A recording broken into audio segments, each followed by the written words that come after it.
जी बिस्मिल्लाहिर्रहमानिर्रहीम अस्सलामु अलैकुम वरहमतुल्लाहि वबरकातुहू। मेरा नाम है डॉक्टर शुएब जावेद। एक नए सेशन के साथ आपकी खिदमत में हाज़िर हैं।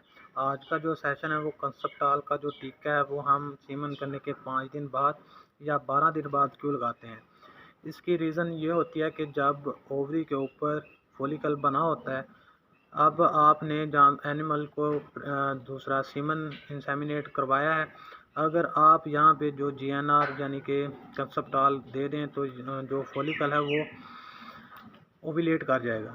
तो ओविलेट जब कर जाएगा फॉलिकल, तो यहाँ पर एक एडिशनल सीएल बन जाएगा।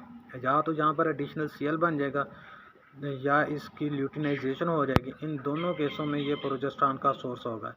इसके अलावा अगर आप जो कंसेप्टाल यानी जिसे हम जीएनआर कहते हैं वो 12वें दिन लगाते हैं, तो आप यहाँ पे जो प्रोजेस्टेरॉन है इसको इम्प्रूव करते हैं। यानी कि जो जानवर की प्रेगनेंसी है उसको सस्टेन रहने में मदद मिलेगी और जानवर जो है उसको हम अर्ली एम्ब्रियोनिक डेथ से भी बचा सकते हैं।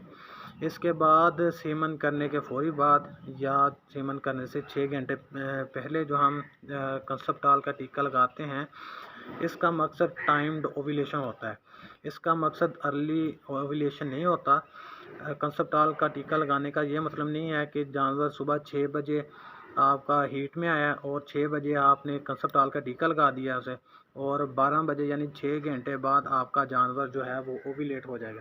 ऐसा नहीं है। मकसद ये है कि जो आपका टाइम है हीट ख़त्म होने से 10 से 15 घंटे के बाद ओव्यूलेट होना, तो वो टाइम्ड ओव्यूलेट होना चाहिए। ये इम्पोर्टेंट है। ये इसलिए लगाया जाता है कि जानवर डिलेट ओव्यूलेटर ना हो। ये ना हो कि आप ने आज यही की है और 3 दिन के बाद जानवर ओव्यूलेट हो रहा है, तब जानवर ओव्यूलेशन भी कर जाएगा और जो स्पर्म है वो भी डेड हो जाएंगे। तब तो आपका जानवर यहाँ पे रिपीट हो जाएगा। तो ये जो है कंसेप्टाल का जो टीका है जो हम लगाते हैं 5 दिन बाद और 12 दिन के बाद, इसका पर्पज़ और है।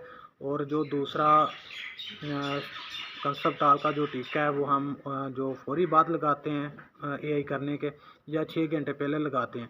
इन दोनों में फ़र्क है। अगर जो हम अर्ली एम्ब्रियोनिक डेथ है इसके बारे में हम पहले भी एक सेशन कर चुके हैं। इसका जो लिंक है वो मैं डिस्क्रिप्शन में दे दूंगा, आप वहां पे जाके इसको देख सकते हैं। आज तक के लिए इतना ही। दुआओं में याद रखिएगा, 5 वक्त की नमाज़ अदा कीजिएगा। अल्लाह हाफिज़।